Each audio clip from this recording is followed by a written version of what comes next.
All right, so we're back today. Nice day, sunny day, dry, a little chilly, but I've decided to split the remainder of this segment into two parts.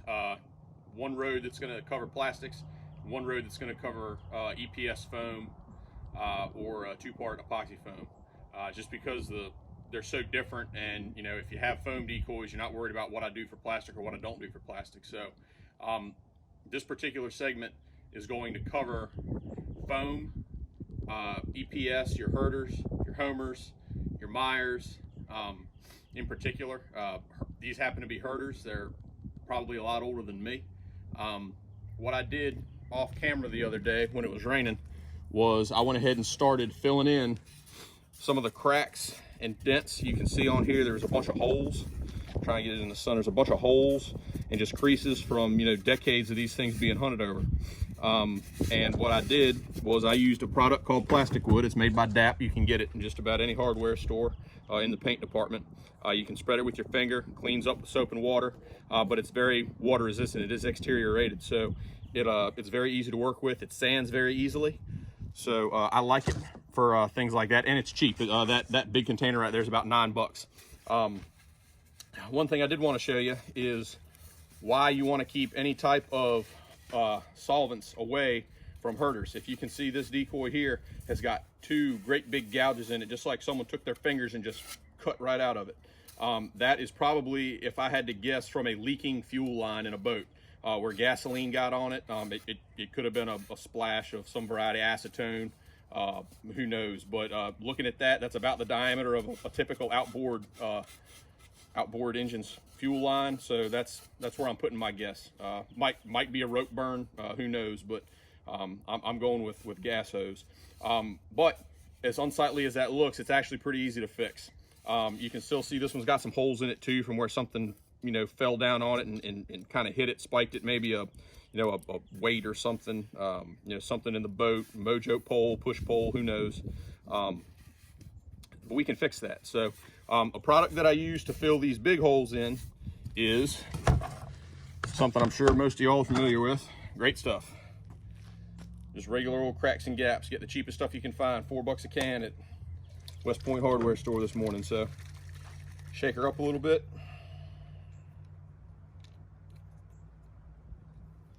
Put her on there, and all we're gonna do is just kind of lay the foam right in there and let it expand and harden up and fill those holes and give us a fresh surface to work with. And I want it to be bigger than the gap itself, because I'm going to come back through and I'm going to carve it. And I want to try not to leave any air pockets, because then I'll have big air pockets when I go to carve it. So this isn't the really high expanding stuff, which I don't really want, because I can fill it with the actual foam itself. I don't need it to expand into all of it. Those deeper little cuts, just put a little dab in there, that'll fill that right up. Another one right there, I can just lay that in.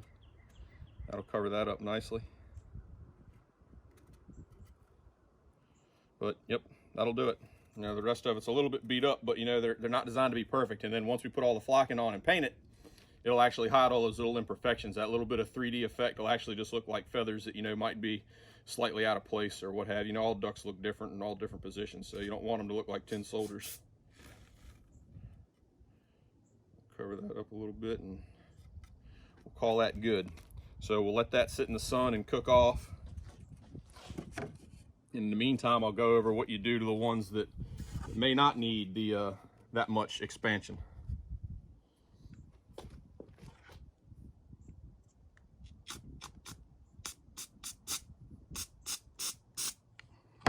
Empty my air hose out there. All right, so I'm going to start with a little bit coarser sandpaper. And all I'm going to do on these is I'm just going to go over it real lightly. And it'll take it and just sand it down so that it's about even. And if you need to put on another coat to fill a hole in a little bit more, that's no problem. But the idea is to make it better, not necessarily to make it perfect, because these are going to be hunted over, so they're going to go right back into the same kind of environment they just came from for the next 40 years.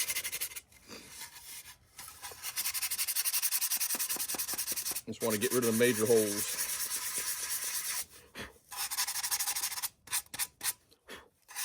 But you can see how easy this stuff sands off. This is about, you know, 220 grit sandpaper. It's nothing real aggressive.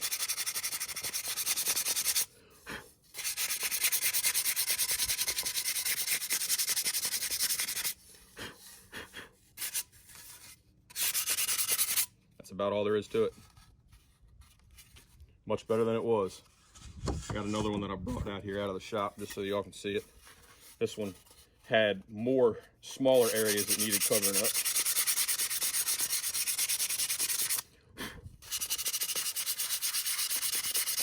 And if you want to, you know, take the time to make them perfect, you can totally do that. You can cover the whole decoy in this stuff, because the next step we're going to do is we're going to prime this thing with a primer called PPG Gripper, which is going to protect all the stuff underneath.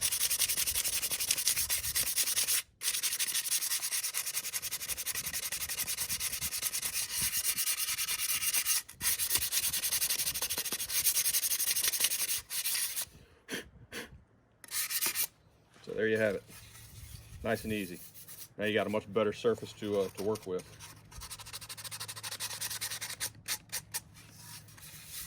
You know, you'll see that little indentation, but it'll just kind of look like where there might be a feather sticking out sideways once we paint it up. So anything that's rough on there, there's a spot where some mice probably chewed on it. I hate a mouse. Tear up everything, piss all over everything. So that's your foam. That's your next step for foam. From there, we're going to go on to priming. Okay, on to the priming of the bodies for Herters. And I've actually got a Homer head out here too. I misspoke a little bit in the previous segment about not using acetone on Herters. Don't use acetone on the bodies, but the heads, you can absolutely use them on the heads. They had these hardened kind of tenite rubber heads. Same deal, take your acetone. This just happens to be a diver head that's getting done with that other batch of mallards. Just give it a quick rub down.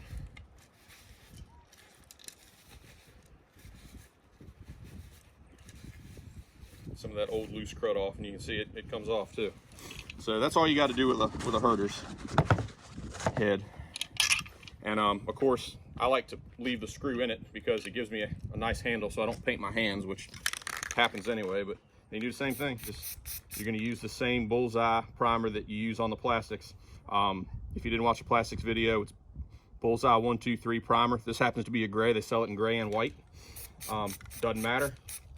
I usually just buy whatever they've got a quick case of, so I can grab 6, throw it in the buggy and go. Give it a good coating, and then I'll take it, and I've actually, since I'm outside my shop, I've got a couple of hummingbird feeders that I haven't hung yet just because it's still cold out. But all I'm going to do is I'm just going to take it and hang it from one of these little hooks real quick.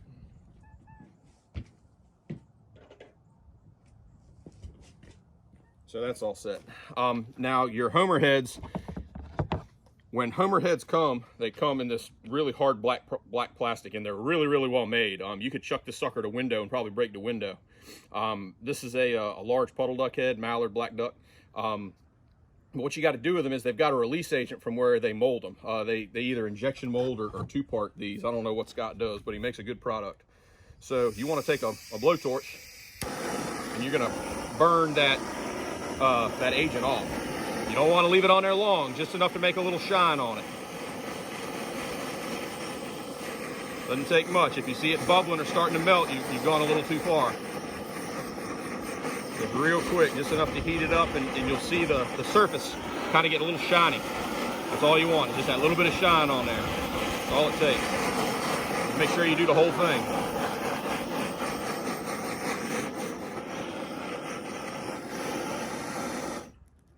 That's all it takes. Kill your heat, prime it immediately with that same bullseye product.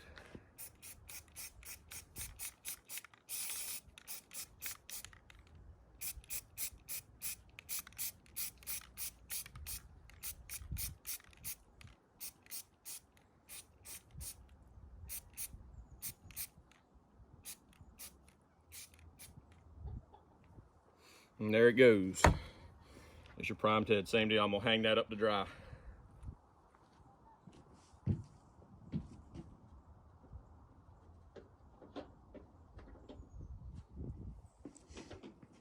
Now there is a third type of head that tend to go on foam decoys, and that is the autumn wings heads.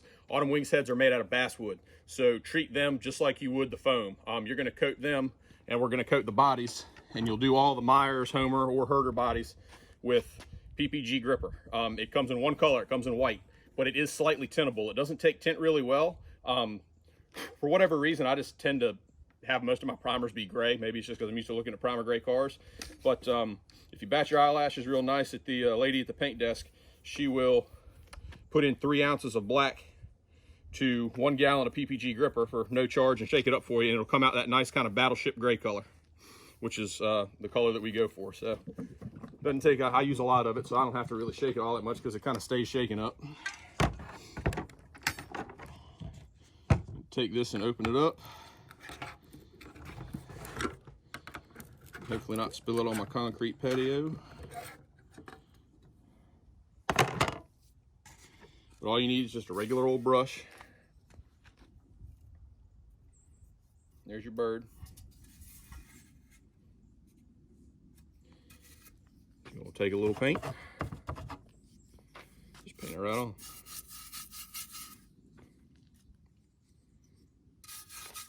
And 1 coat will suffice. You can do the bottoms if you like. A lot of people do. That way it's kind of seamless, so it'll kind of help protect, especially those old, you can see that old carbon rust there.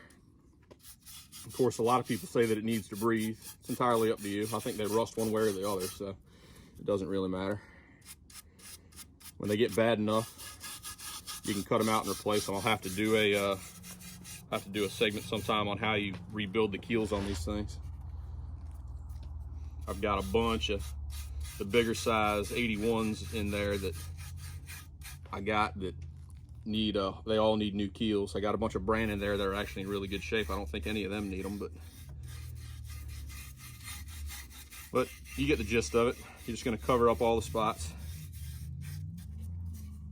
and of course you want a good grip on that keel.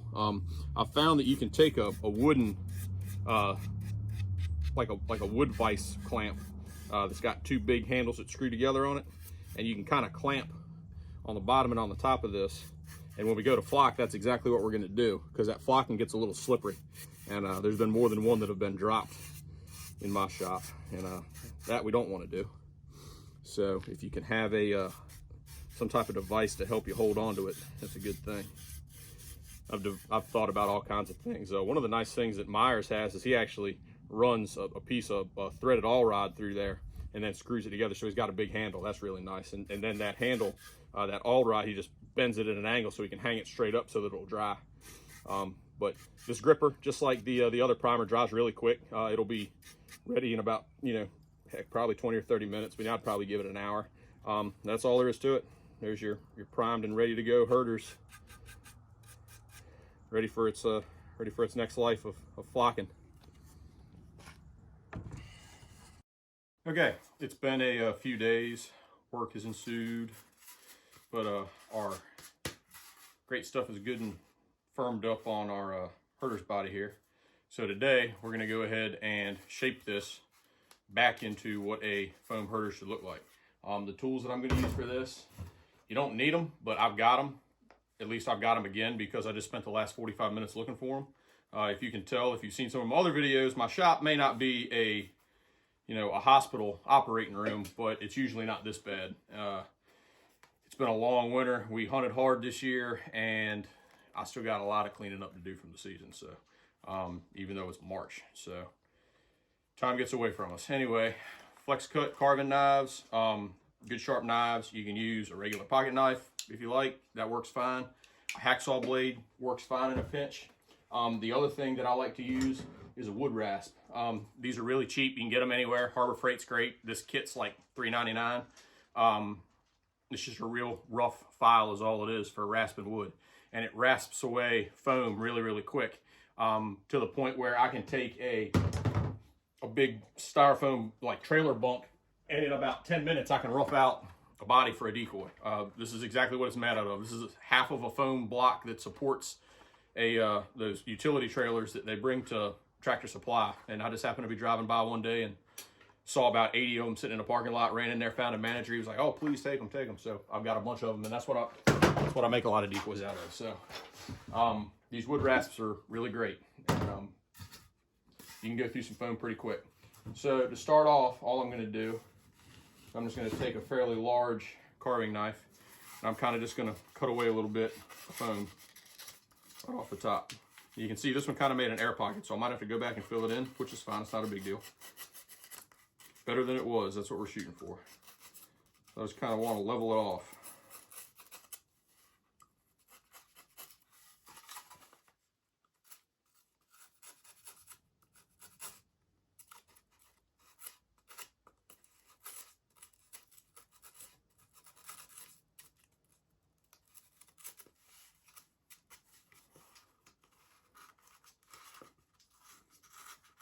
And you can just lay the knife down on the bird and just kind of follow the contours of the body. It'll work kind of like a duplicator. Get the big stuff, same deal. Just whack a big chunk out of it where it expanded, because you don't need that.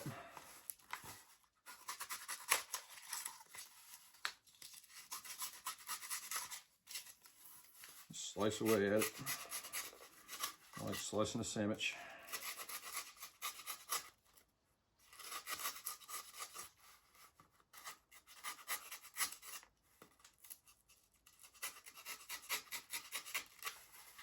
So if you remember from the earlier segment, this decoy has got two giant gorges in it, probably from a chemical substance that melted on.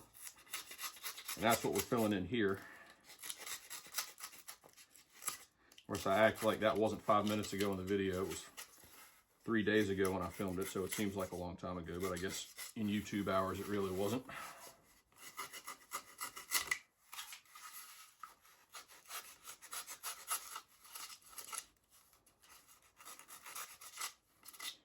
All right, that's getting pretty close. You obviously don't want to cut back down into the gorge, so we'll just leave it at that. I'll show you what the wood rasp can do. All we're going to do with the wood rasp, as you can see here where that one spot was, is take and kind of knock away some of the foam.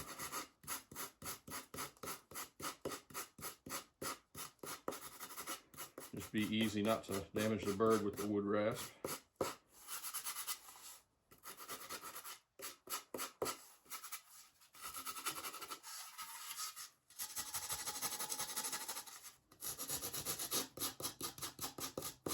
Might end up having to go back and put filler back in that one. That would have expanded right out of the hole.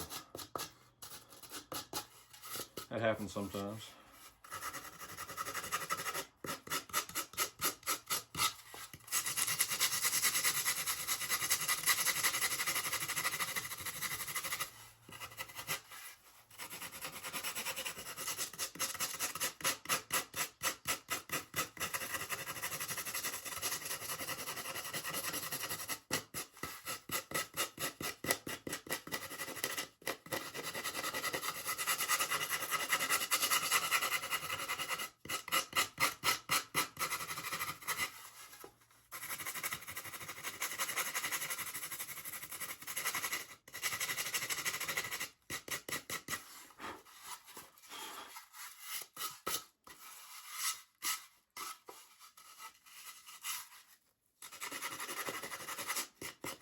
Now right here I had one of those notorious air pockets that I was referencing.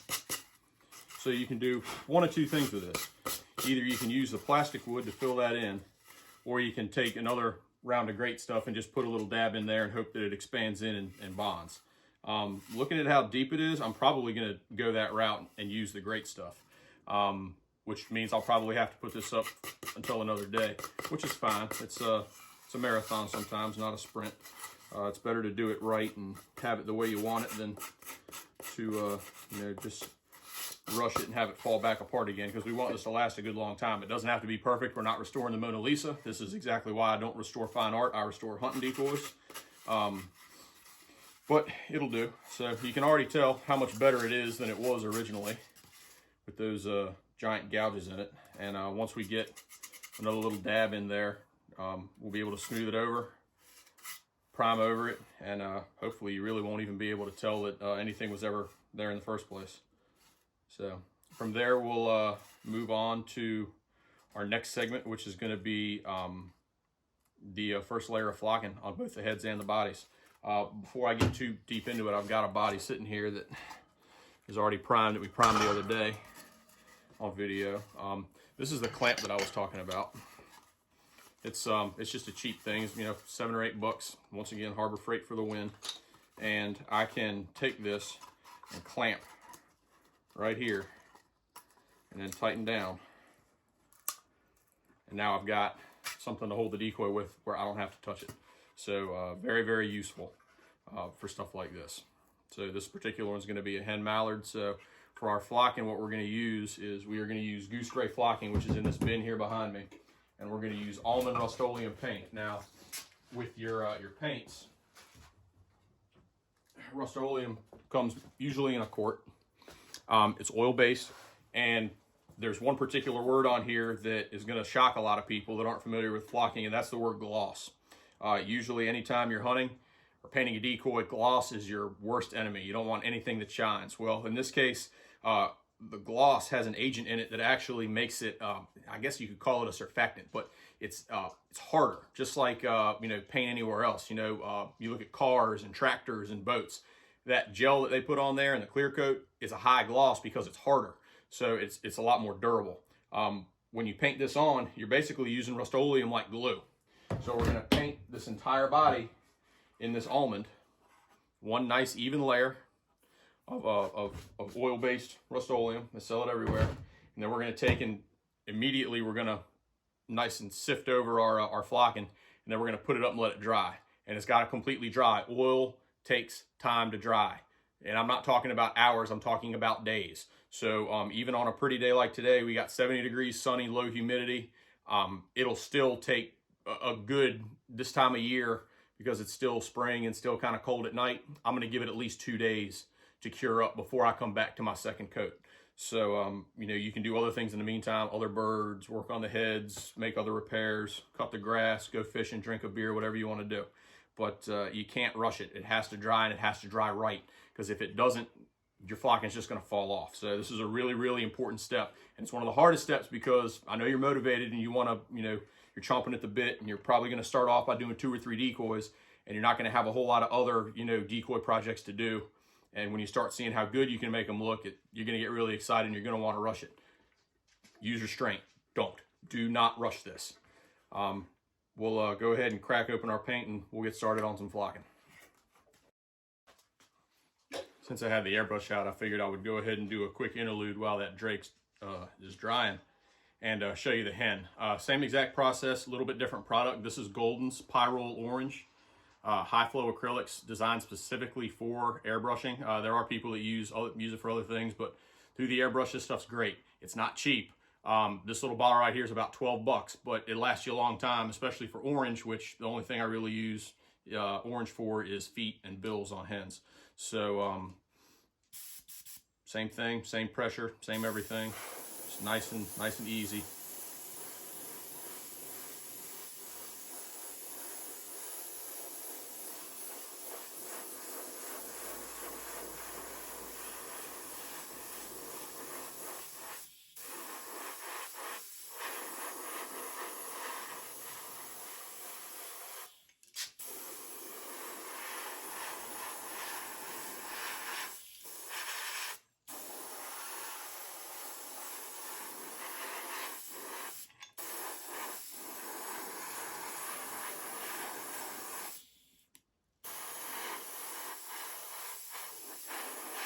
There's a quick and easy base coat.